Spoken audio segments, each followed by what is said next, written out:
Olá, você está ouvindo Sociedade dos Geógrafos Mortos, um podcast sobre geografia com Roberto Lobato Corrêa.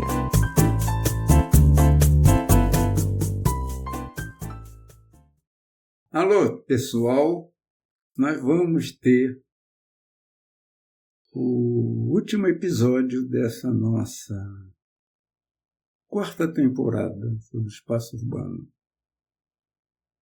Eu vou tentar concluir a análise sobre comércio varejista e serviços, trazendo o tema para o presente, mas não de uma maneira sistemática, como eu fiz em relação ao período 50 e 60. Eu não faço isso porque eu sinto falta de pesquisas recentes sobre o assunto. Esse não é um tema de grande preferência por parte do geógrafo. Mas a questão se coloca.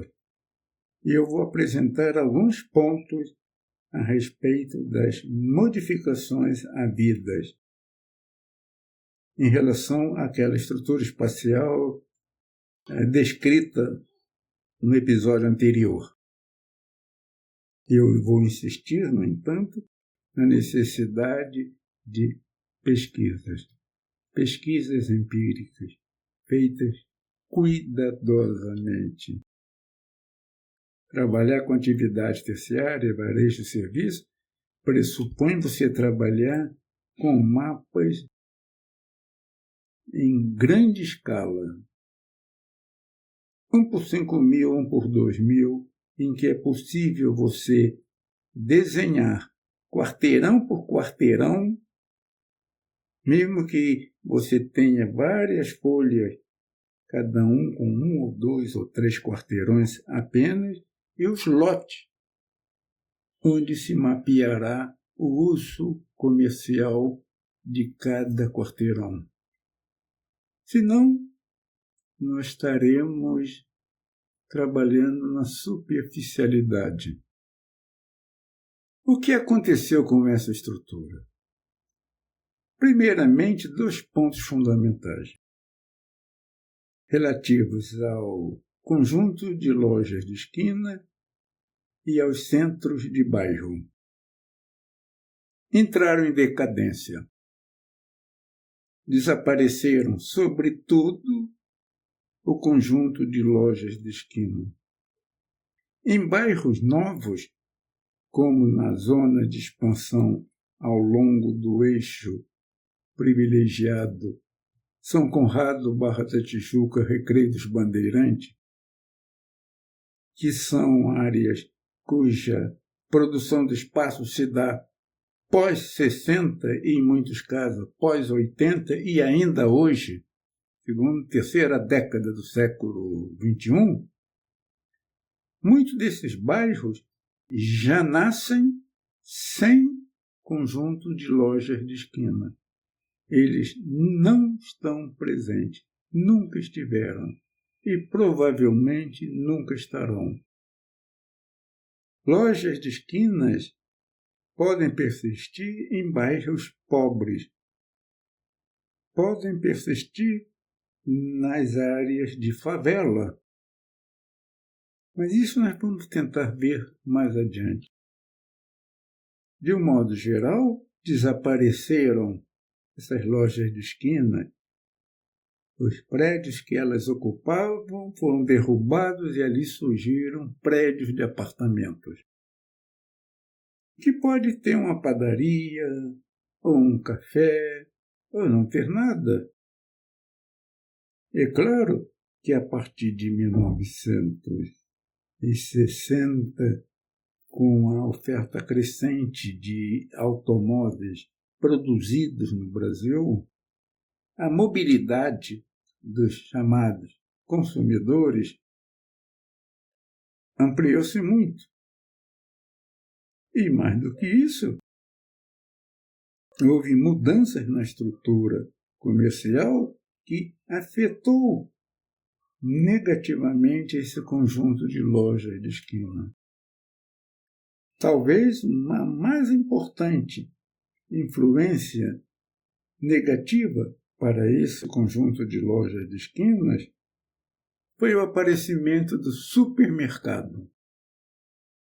Sobre isso, vejam a dissertação de mestrado da Silvana Pintaldi, de Rio Claro, que trabalha com o supermercado.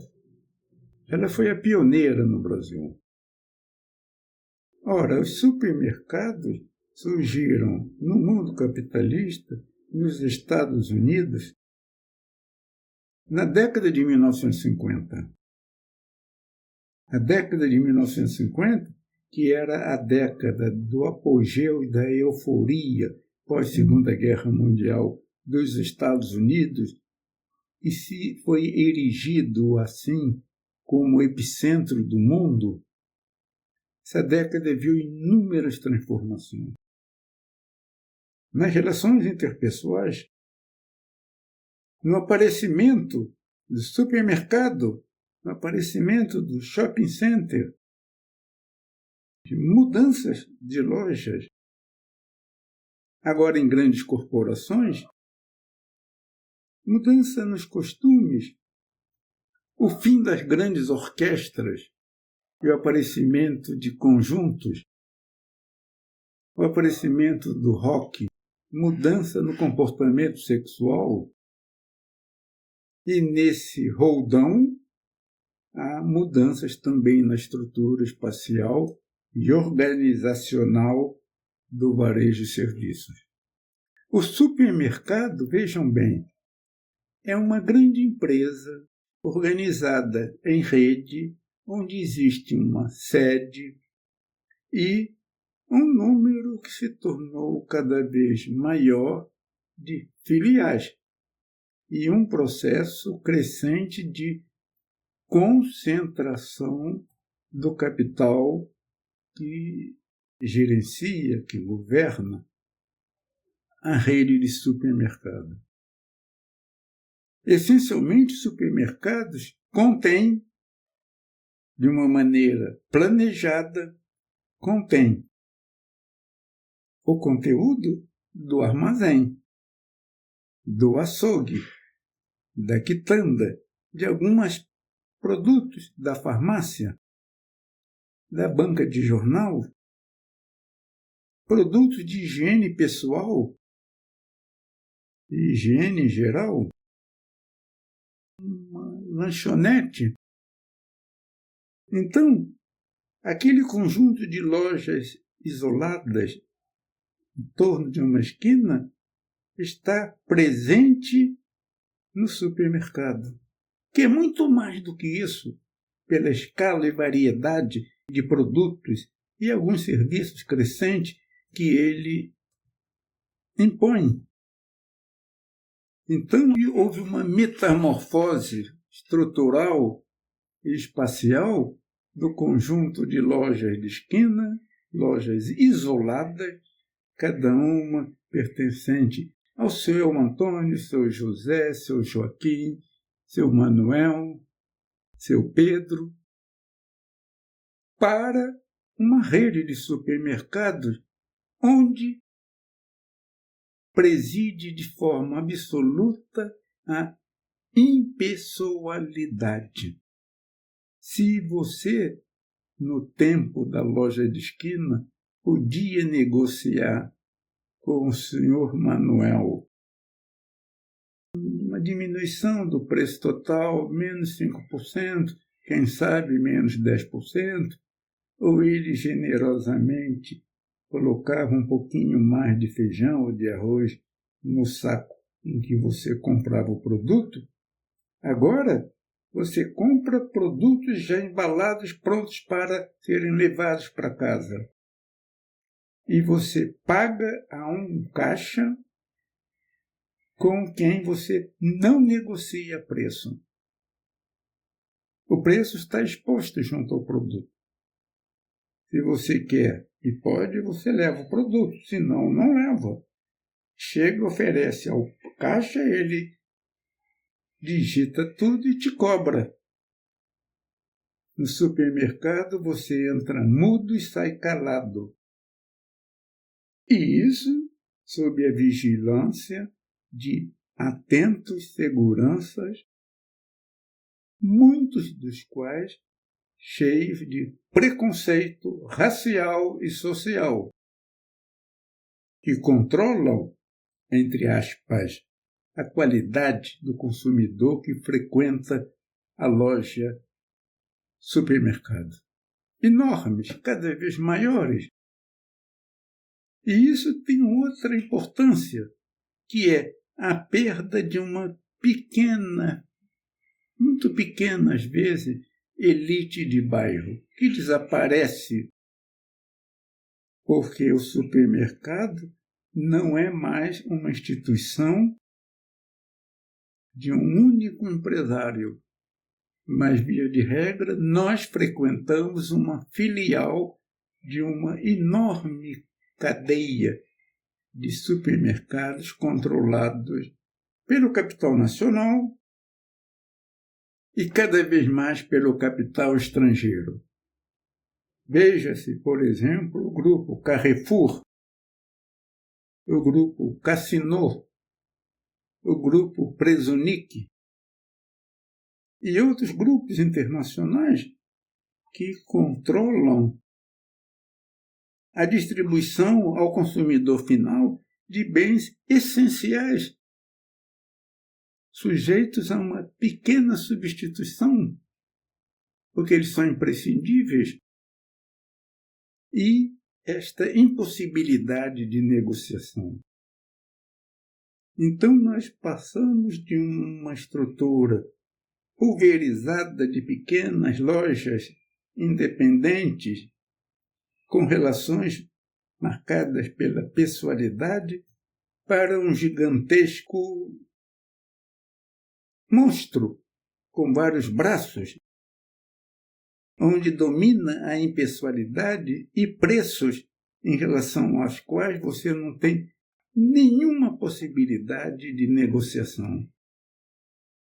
Entra mudo, sai calado, entra crítico, sai alienado. E nós somos submetidos à barbaridade das inovações de produtos, de marcas, cada vez mais sofisticados, havendo algumas redes de supermercados de luxo, que vendem produtos importados e produtos fabricados aqui mesmo para uma elite da classe média alta. A exemplo da rede Zona Sul, que tem o nome de sua localização, a Zona Sul do Rio de Janeiro. Então, o conjunto de lojas de esquinas, se já não desapareceu, tende a desaparecer. E, naturalmente, o supermercado tem, e cada vez mais, necessariamente uma ampla área de estacionamento.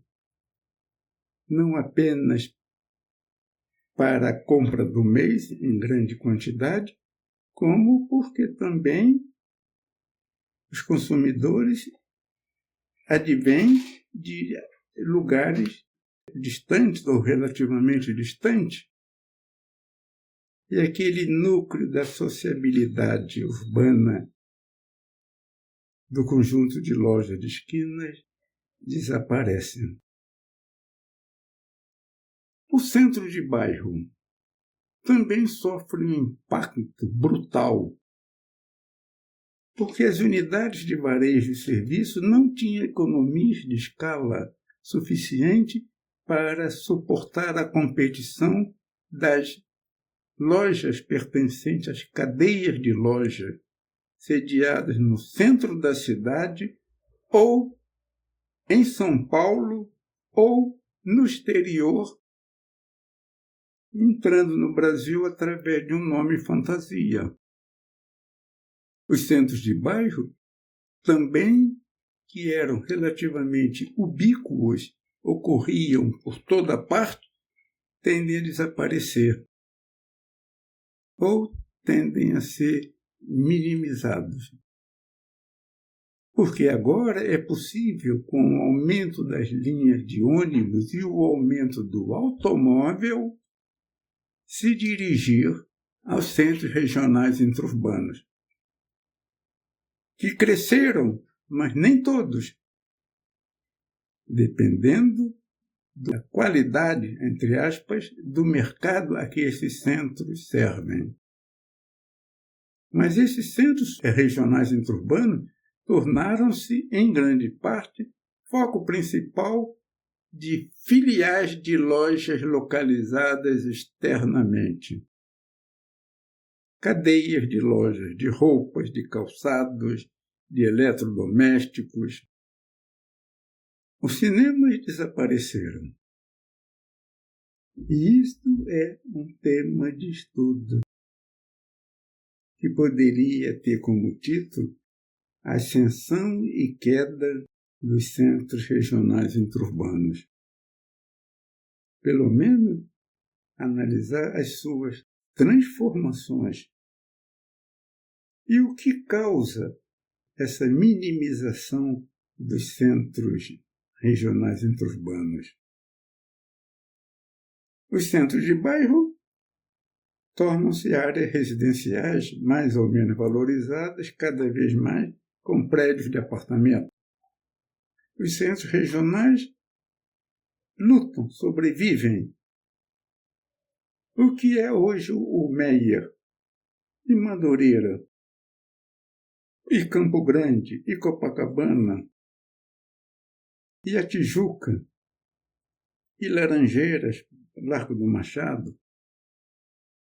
A mobilidade crescente da população por meio de veículo próprio em cidades onde os transportes públicos são precários, obsoletos e problemáticos. Isso, diferentemente, no Rio de Janeiro é péssimo. São Paulo é melhor.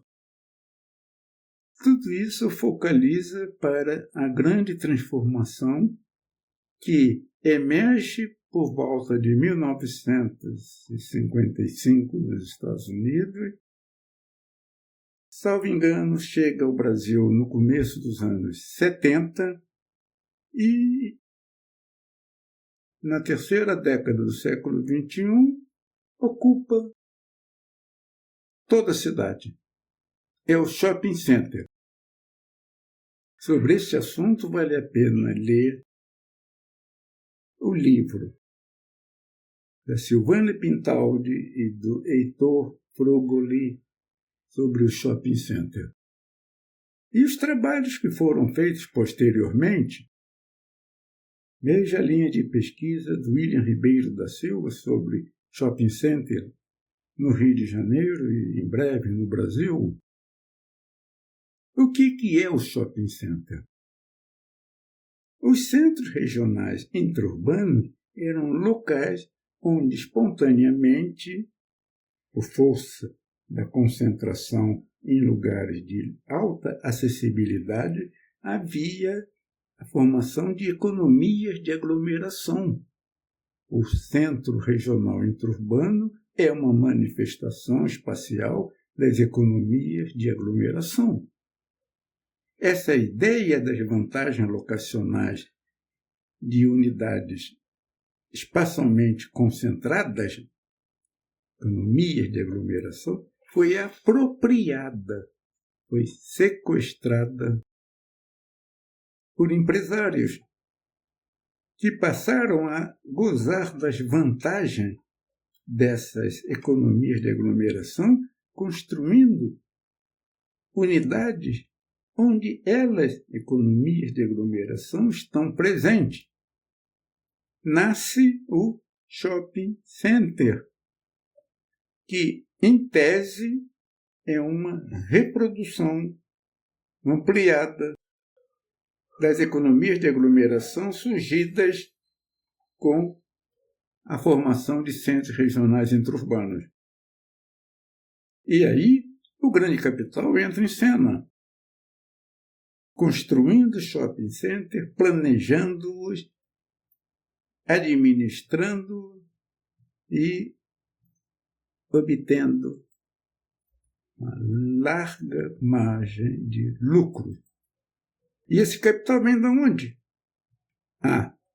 Isso é uma pesquisa interessante. Capital financeiro, geral, sem dúvida. Mas também vem de instituições de previdência privada, tipo Previ, do Banco do Brasil, da Vale do Rio Doce, dos Correios, que investem recursos de seus membros, pensando em aposentadoria com vantagem, em negócios lucrativos, a exemplo do shopping center. E se formam já grandes grupos que organizam shopping center, que sequestraram os cinemas da cidade, minimizando seu número, mas concentrando no seu interior, que seleciona que lojas, que empresas poderão se beneficiar dessas economias de aglomeração. Que lojas não foram bem-sucedidas saem fora do shopping center. O shopping center, que reúne milhares de pessoas para fazer compras, para paquerar, para andar com os amigos, se movimentar. No entanto, não é um espaço público, é um espaço controlado, extremamente controlado, vigiado, racista. Um exemplo é de uma loja que vendia salgados, muito importante. A Bibi estava no shopping center que se modernizava e que queria ser mais seletivo. Essa loja que atraía consumidores de um nível social um pouco mais baixo do que o shopping center em sua nova gestão pretendia, essa loja foi expulsa, porque ela minimizava a qualidade do consumidor do shopping center. Da mesma maneira, os jovens que querem fazer um rolezinho, um rolé pelo shopping, eles são vigiados. Não é um espaço público, é um espaço controlado, é um espaço da alienação consumista. Passar o sábado à noite ou domingo à tarde e à noitinha no shopping center, para muitos tornou-se uma diversão. Porque lá tem oferta de fast food, de restaurante de todos os tipos. E com isso, o que acontece com os centros regionais interurbanos? Eles são profundamente afetados.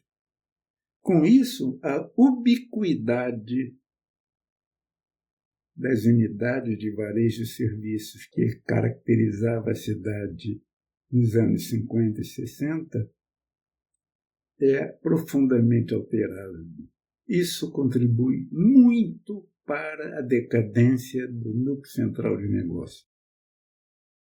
E é claro que o shopping center tem que oferecer milhares de vagas de estacionamento. Senão ele não funciona, ele não perde a capacidade de atração de consumidores. Mas esse é um tema espetacular de pesquisa. Difícil. Os gestores do shopping center não são muito afeitos a que se façam investigações sobre as atividades que ali ocorrem, que certamente inclui uma grande dose de lavagem de dinheiro. Lavagem de dinheiro de organizações cuja situação numa marginalidade aceita pela sociedade é muito forte. Quem sabe o crime organizado não investe em shopping center, fazendo essa mescla da nossa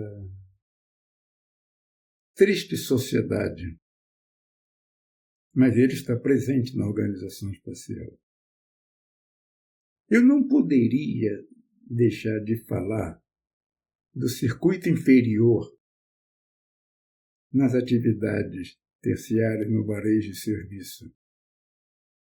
Talvez essas duas atividades sejam as mais importantes, onde o circuito inferior da economia, de que nos fala o professor Milton Santos, mais emerge, mais está presente.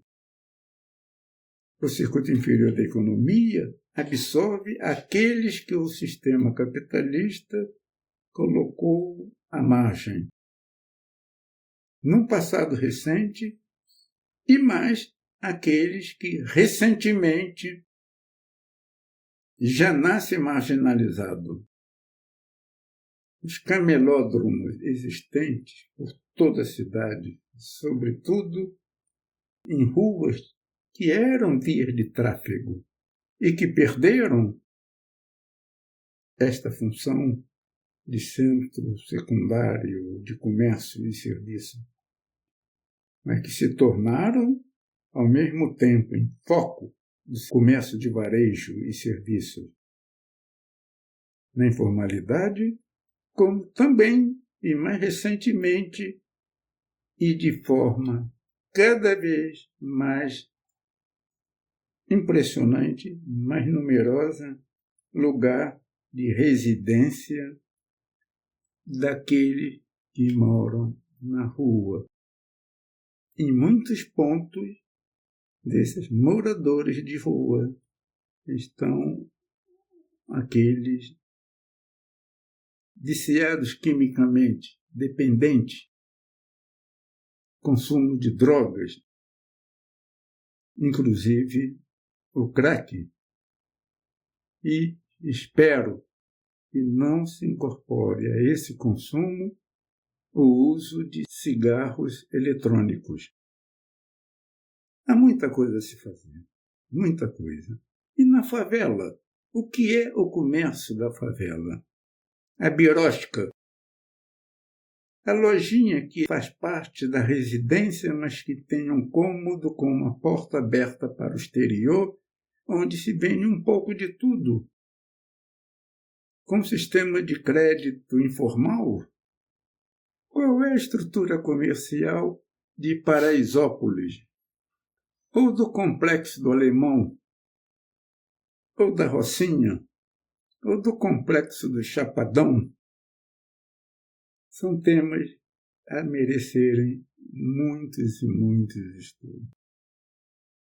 Lembrando que nós temos hoje mais perguntas do que respostas. Se é lamentável que seja assim, mas, por outro lado, é bom que assim seja, porque isso estimula o desenvolvimento de pesquisas. Que estas pesquisas sejam feitas com muita atenção, sem superficialidade, num tempo lento de pesquisa, e não na pressa de uma dissertação de mestrado ou tese de doutorado. Se for isso, que ela selecione algumas coisas, mas eu já vi loucuras de gente querendo estudar 2 shopping centers numa tese de doutorado, ou coisas que serão estudadas muito superficialmente, sem entrar no fazer da atividade, no fazer cotidiano, nos mecanismos de abastecimento e distribuição de produtos no varejo ou da prestação de serviço. E mais, qual é o papel das milícias hoje no comércio varejista e em certos serviços, sobretudo nas áreas da periferia? Há muito mais perguntas, muito mais questões sobre o tema. Bom, nós estamos colocando aqui alguns pontos a respeito da estrutura espacial do varejo de serviços na cidade.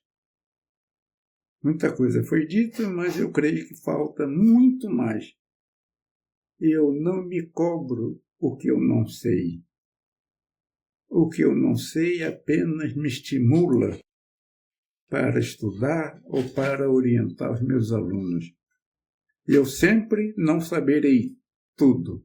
E isto é uma graça, porque ai de quem disser que já estudou tudo. Mas nós também estamos terminando a 4ª temporada sobre o espaço urbano. Terminando é um formalismo. São 12 episódios. Há muito mais coisas a serem feitas. Mas eu estou muito feliz porque hoje, no dia 24 de abril de 2024, nós encerramos a última postagem da 3ª temporada, que é sobre rede urbana, e encerramos também o último episódio da 4ª temporada, gravação, sobre espaço urbano. Daqui para frente, nós iremos fazer temas avulsos, possivelmente oferecidos uma vez por mês. Eu estou muito feliz e agradeço a Deus pela possibilidade de, com quase 85 anos de idade, colocar essas 4 temporadas no ar. Muito obrigado a todos.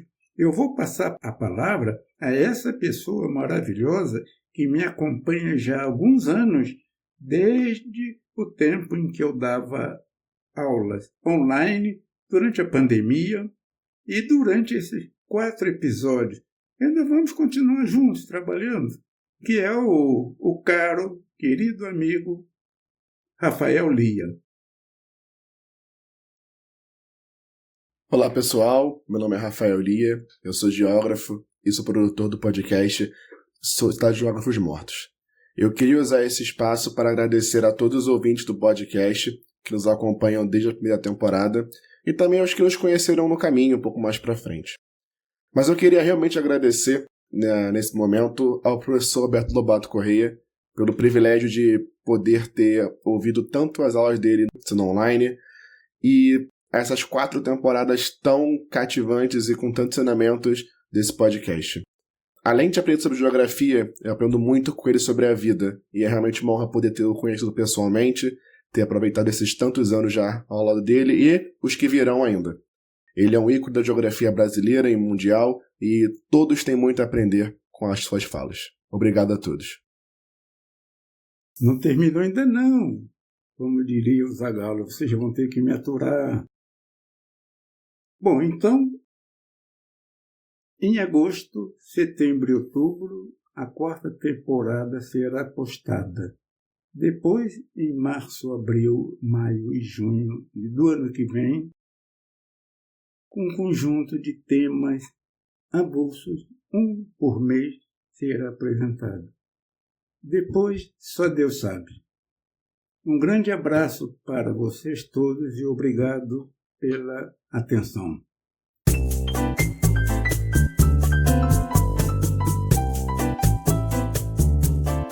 O podcast Sociedade dos Geógrafos Mortos tem produção de Rafael Lia.